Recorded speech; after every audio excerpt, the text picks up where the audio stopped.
Bismillahirrahmanirrahim. Assalamualaikum warahmatullahi wabarakatuh. Waalaikumsalam warahmatullahi wabarakatuh. Selamat siang Bapak Ibu semuanya. Terima kasih sudah hadir ke acara seminar orientasi MOCP 3K.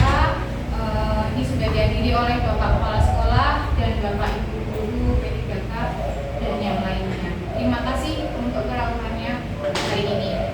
Langsung saja, hari ini saya mau presentasi berkaitan dengan orientasi selama di sekolah dengan judul yang saya angkat adalah upaya peningkatan kemampuan dasar membaca siswa kelas 1 melalui kegiatan membaca setiap hari dan literasi pagi di SD Negeri Mojosongo 5. Ini yang menyusun saya sendiri dengan NIP yang sudah ada di situ.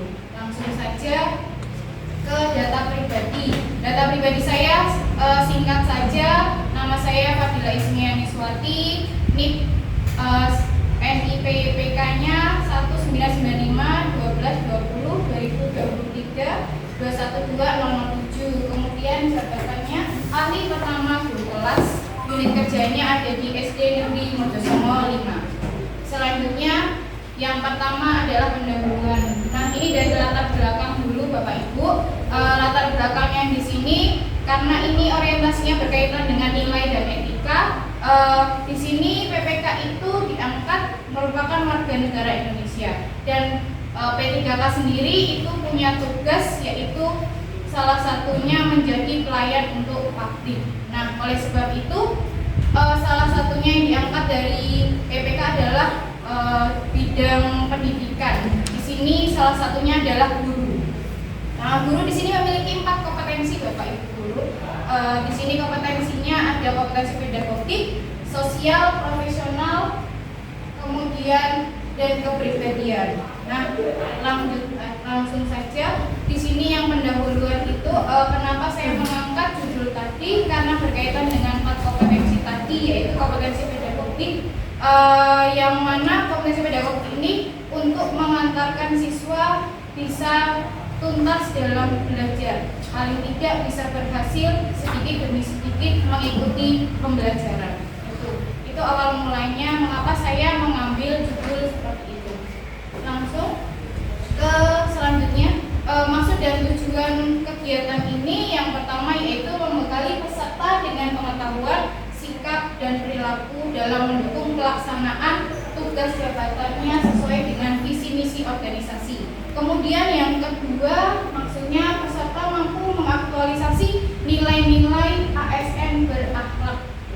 Nanti kita sudah dipelajari kemarin selama materi orientasi. Kemudian tujuannya dari kegiatan ini adalah diharapkan para peserta P3K ini mampu memahami nilai-nilai dan etika pada instansi pemerintah. Kemudian yang kedua, mampu mengaktualisasi nilai-nilai berakhlak itu tadi. Oke, lanjut. Nah, di sini waktu dan tempat pelaksanaan. Di sini sudah ada waktu dan tempat pelaksanaan kurang lebih 1 bulan. Tidak sampai 1 bulan nih Bapak Ibu. Pendahuluan pembukaan kemarin sudah bersama-sama. Kemudian ada kegiatan MOC-nya yaitu pemberian materi melalui Soloasis itu 5 hari, evaluasi akademik diadakan 2 hari, tapi bisa kita pilih salah 1 hari. Kemudian ada remedial di 1 hari, orientasi di tempat kerja, dan yang terakhir ini seminar. Kemudian yang terakhir ada evaluasi dari pelatihan. Selanjutnya yang masuk ke bab 2. Di sini nilai dan etika pada pemerintahan Kota Surakarta. Di sini kemarin kita juga sudah belajar pada materi orientasi kemarin. Untuk visinya sendiri Kota Surakarta itu adalah mewujudkan Surakarta sebagai kota budaya, modern, tangguh, bersih, kreatif, dan sejahtera. Nah, visinya ini nanti akan dijabarkan ke dalam beberapa misi. Nah, ini untuk misinya Kota Surakarta. Yang pertama, meningkatkan kesehatan masyarakat yang berkelanjutan. Kemudian ada juga yang kedua, misi kedua, memperkuat pertumbuhan ekonomi. Yang ketiga, mewujudkan tata ruang dan infrastruktur di Solo ini. Kemudian yang keempat, meningkatkan kualitas dan daya saing pemuda masyarakat umum di bidang pendidikan, ekonomi, seni budaya, dan olahraga. Nah, di misi yang keempat ini yang akan berkaitan dengan bidang pendidikan, khususnya di sekolah. Kemudian yang misi kelima, mengembangkan tata kelola pemerintah dan pelayanan publik yang bersih dan kolaboratif. Misi yang keenam, mewujudkan kemakmuran dan kesejahteraan. Dan misi yang terakhir, mewujudkan daerah yang kondusif dan kerukunan antar umat beragama dalam tata berkehidupan. Oke, langsung. Di sini tadi sudah saya jelaskan berkaitan dengan visi misinya Kota Surakarta. Kemudian di bab 3 ini saya akan menjelaskan berkaitan dengan nilai dan etika organisasi yang berkaitan dengan Dinas Pendidikan Kota Surakarta.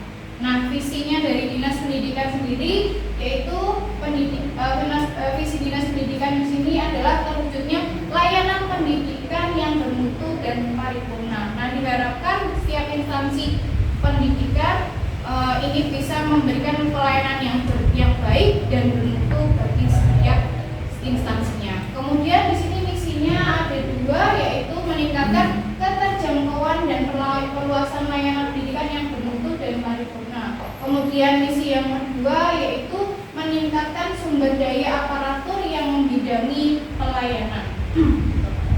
Nah, di sini tujuannya dari Dinas Pendidikan dan berkaitan dengan visi misinya yaitu terwujudnya masyarakat cerdas dan berkarakter unggul.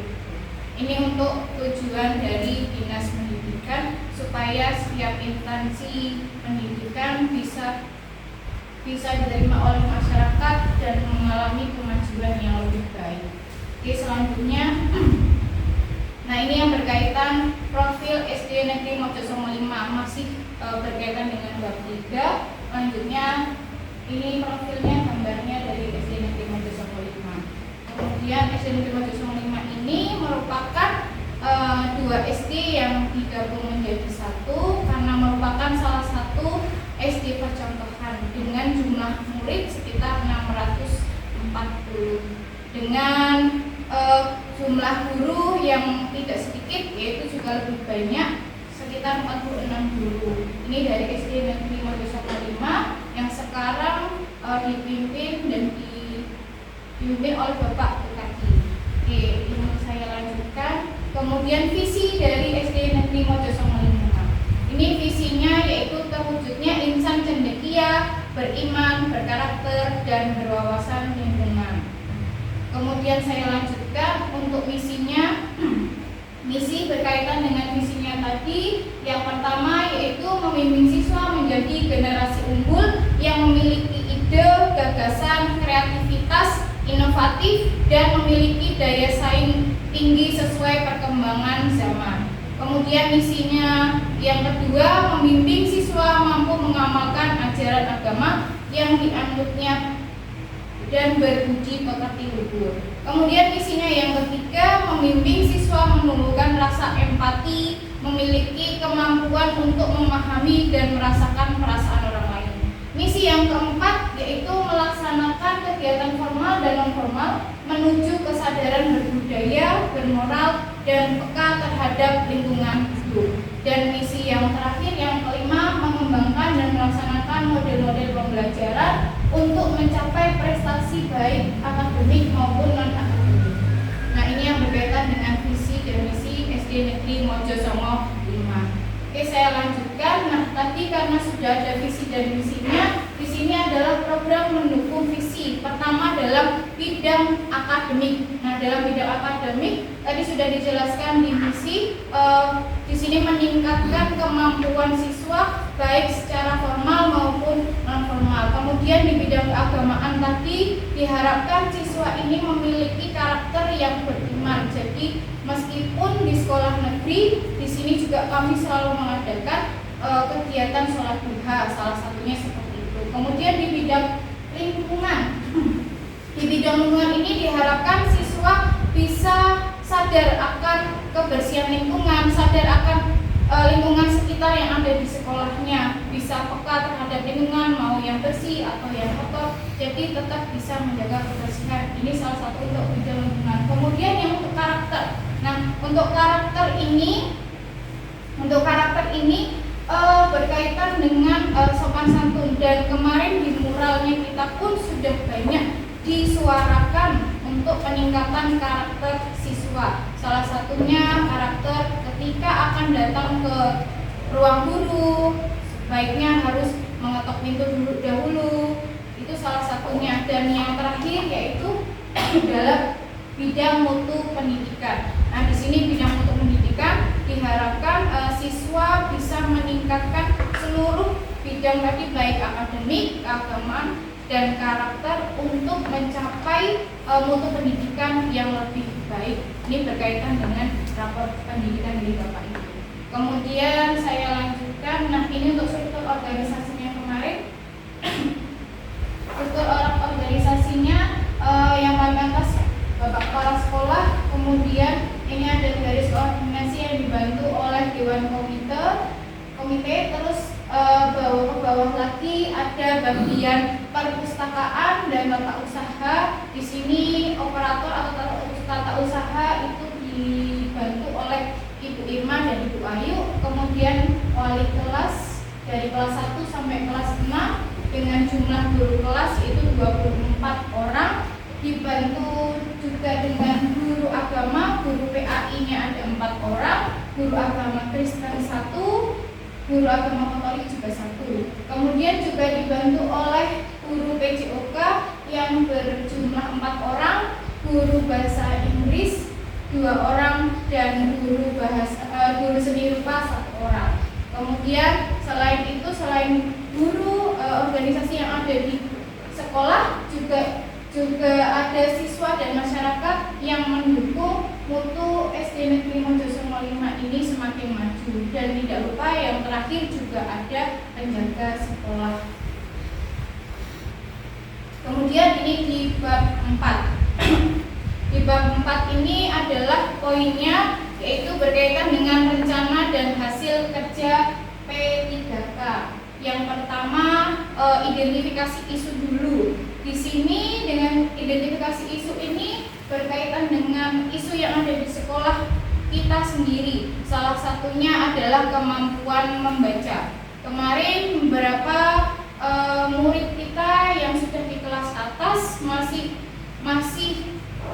memiliki kekurangan dalam membaca. Jadi sudah kelas atas tapi belum lancar untuk membaca. Nah, di sini yang membuat saya menarik untuk mengangkat isu tentang upaya kemampuan membaca itu tadi. Nah, dampaknya ketika siswa belum lancar untuk membaca, dampaknya nanti dalam jangka jauh. 1, dia tidak bisa mengikuti pembelajaran. 2, juga tidak bisa untuk mengikuti informasi yang beredar di zamannya itu tadi. Kemudian isu yang saya angkat ini adalah kemampuan dasar membaca pada siswa.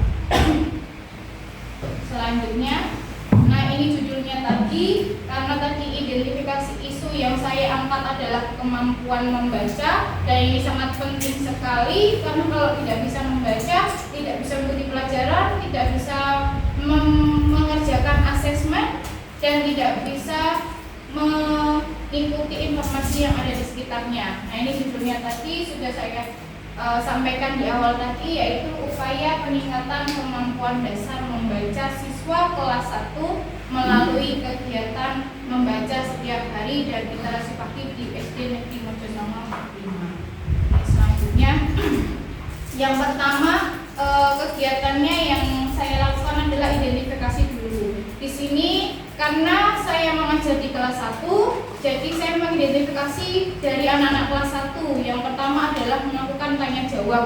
Bagaimana saya melakukan tanya jawab? Jadi di awal masuk saya bertanya mana huruf A, mana huruf B, mana huruf C. Jadi 26 saya tanyakan ke beberapa siswa. Nah, di sini nanti akan terlihat siswa mana yang belum bisa lancar membaca dan belum bisa membedakan huruf. Kemudian Setelah tanya jawab ini, saya minta siswa juga untuk menulis. Jadi di sini biar tahu kekurangannya siswa itu dari mana. Oh, ternyata tadi bisa menyebutkan, tapi dia tidak bisa menulis. Nah, contohnya seperti itu. Dan kemudian saya menunjukkan ini huruf apa, ini huruf apa. Nah, ini salah satu identifikasi yang saya lakukan. Kemudian selain itu saya melakukan pengecekan membaca secara privat yang seperti di gambar itu. Saya tanyakan ini huruf apa, saya coba membaca satu per satu setiap anak. Nah, dari sini kan kita tahu ternyata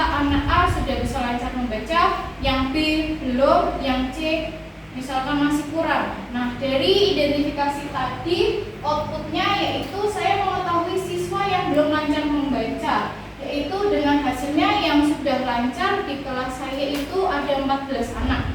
Kemudian yang cukup, nah yang cukup ini biasanya sudah mulai bisa, sudah sedikit lancar, tapi masih agak kurang, jadi kurang lancar, agak berhenti seperti itu. Ini ada 5 anak dan yang belum bisa 9 anak. Nah, yang belum bisa ini masih biasanya masih hanya sampai tahap belum sampai huruf konsonan yang mati. Nah, dari identifikasi ini sesuai dengan visi Kota Surakarta tadi, yaitu berkaitan untuk peningkatan di bidang pendidikan. Selain itu juga visi ini juga berkaitan dengan visi dalam Dinas Pendidikan dan SD Mojosongo 5, yaitu meningkatkan model-model pembelajaran dan menunjukkan insan yang cendekia. Selanjutnya persiapan dan perancangan media. Nah, di sini setelah identifikasi, saya menyiapkan dan merancang media. Yang pertama, mencari referensi media lewat media online. Nah, di sini referensi yang pas itu berapa ya? Yang pas untuk digunakan itu medianya apa saja? Oke, yang pertama di sini saya mencari ada buku, kemudian juga ada kartu huruf gitu. Nah, di sini outputnya yaitu rencana media yang digunakan untuk mendukung kegiatan membaca. Selanjutnya penyediaan media. Nah, di sini penyediaan medianya ini salah satu contohnya media 26. Salah satunya media 26 huruf berupa huruf kapital dan kecil serta kata. Ini sebenarnya ada, tapi untuk fotonya belum saya masukkan ke dalam. Jadi ini ada, media sudah ada. Kemudian latihan membaca berseri. Nah, ini ada buku 6 seri buku. Kemudian outputnya yaitu tersedianya media yang digunakan untuk kegiatan membaca. Lanjut ke pelaksanaan kegiatan membaca. Nah, di sini pelaksanaannya yang pertama tadi sesuai dengan judul, yaitu pendampingan membaca setiap hari setelah pulang sekolah. Jadi biasanya saya setiap pulang sekolah ini mendampingi siswa untuk membaca bergantian gitu. Jadi secara privat A, B, C sampai selesai. Kemudian untuk kegiatan literasi pagi juga sama. Jadi ketika literasi pagi, saya harapannya saya adalah siswa juga tetap membaca. Yang sudah bisa membaca, saya minta untuk membacakan ceritanya kepada temannya. Kemudian yang belum bisa membaca nanti bisa membaca secara bergantian sama seperti setelah pulang sekolah. Jadi anak-anak setiap hari membaca, khusus yang untuk anak belum bisa membaca ini ada 2 kali kegiatan, yaitu sebelum di pagi hari dan setelah pulang sekolah. Nah, di sini outputnya terlaksananya kegiatan pendampingan baca dan sebagian besar mengalami peningkatan.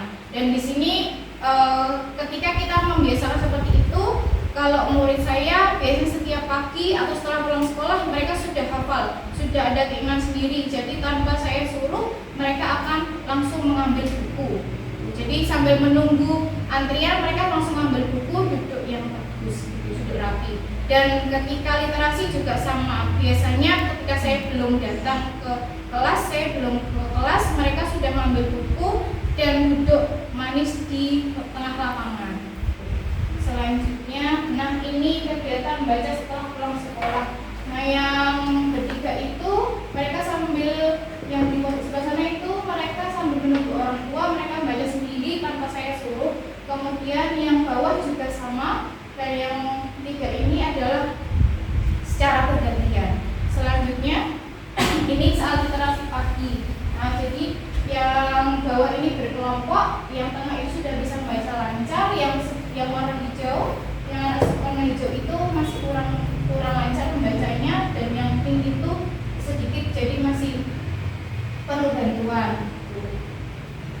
selanjutnya ke bab 4, nah ini evaluasi. Untuk evaluasinya ini yang saya lakukan yaitu melakukan refleksi terhadap perkembangan siswa setiap harinya.